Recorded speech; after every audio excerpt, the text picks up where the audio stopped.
Hello, my name is Braden. This game is Europa Universalis 4.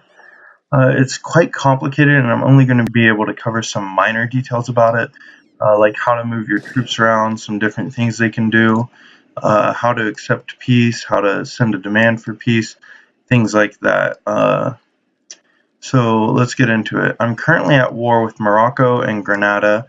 This was because I had a claim over Jebel Tariq, and I declared war on them and called my allies into the war with me.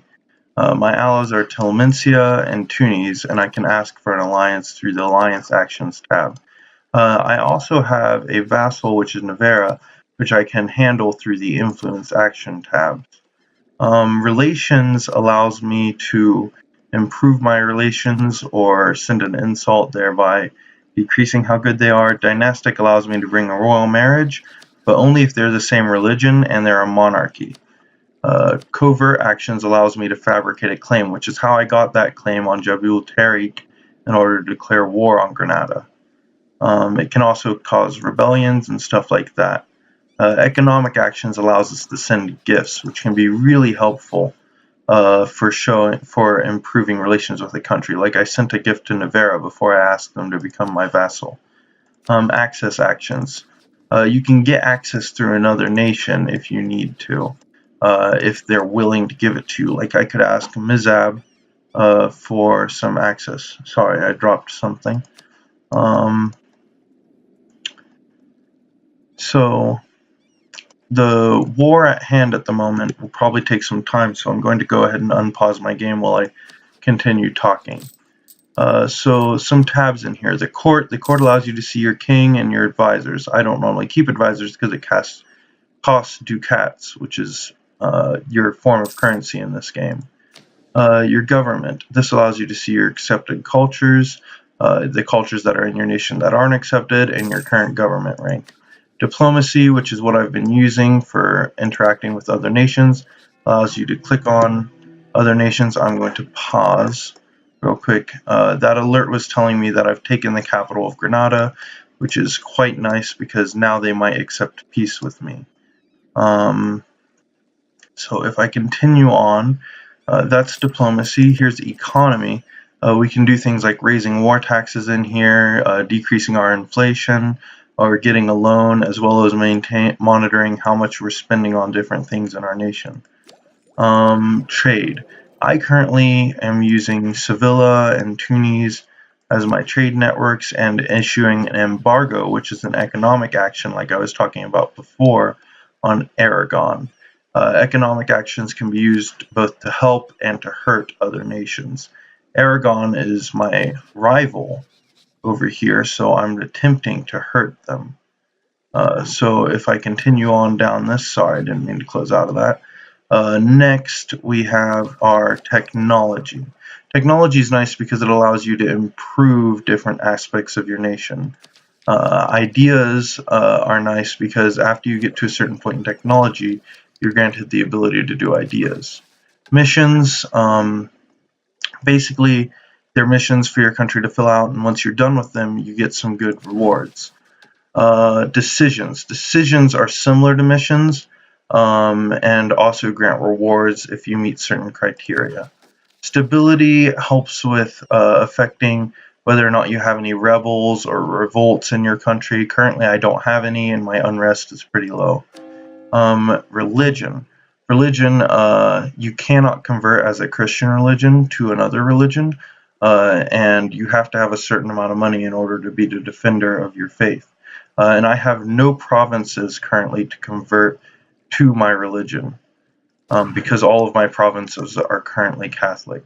Military allows me to change my military to a different type of unit. It allows me to hire generals.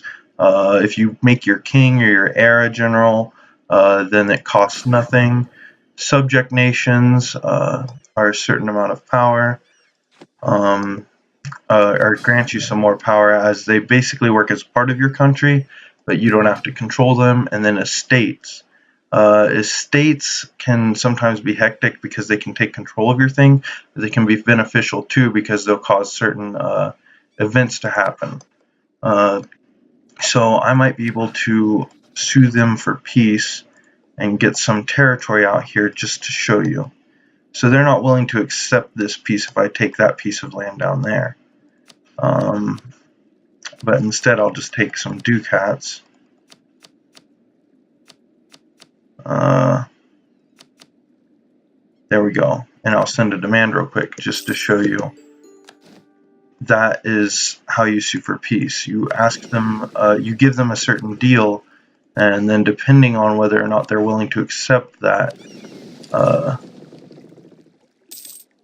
there it goes. So now I'm basically moving some of my units and troops around. So my navy is no longer needed here, so I'm going to put most of them back onto the shore. I'm going to send a smaller unit to protect my trade around my main trade network, which is Sevilla. And I'm going to send my main army back up to my capital, and my other army I'm going to leave on this province I just took and have them suppress rebels, which is very useful. So now I need to core this part of land, and probably, because there's unrest here, boost my stability and try to get rid of that war exhaustion. I can also build a new castle, which I'm probably going to do on Cadiz, because that'll defend me from Morocco if I ever go back to war with them. That's the basic aspects of war and units. Units can be used for suppressing rebels, or when you're colonizing, there's other actions that can be taken.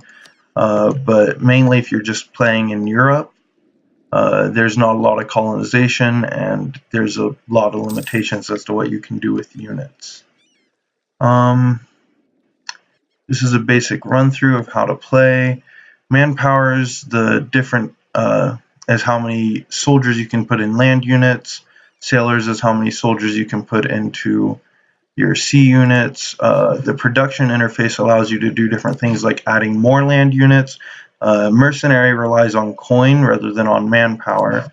Naval units, these are your boats, your ships, and you can just build those in any province. I don't currently have enough ducats.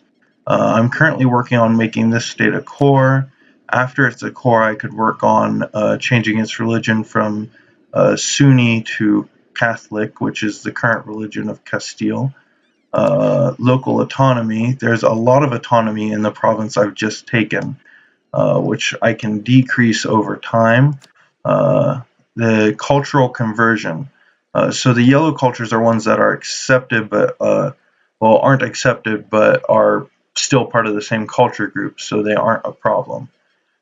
Green cultures are ones that are accepted but they aren't my main culture, which is Castilian. Buildings, which is like the castle, are buildings that I can build. Currently, the castle is the only available one. Estates are different, are the groups that control my nation. I normally try and give a lot of land to the Burges, as they are the economic faction, and their events normally tend to factor more on the side of monetary gain for my country, which is very useful. There's not a whole lot else in the basic interface.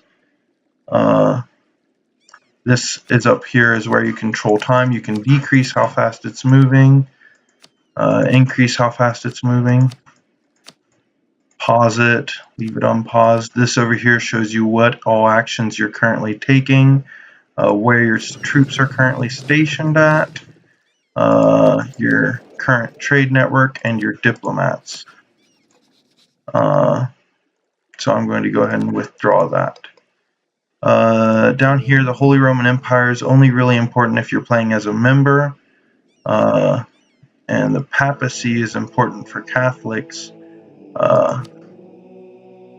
but I'm probably not going to be able to do much in that as Spain. That's the basic gist of Europa. Thanks for spending your time to watch this. Have a good evening.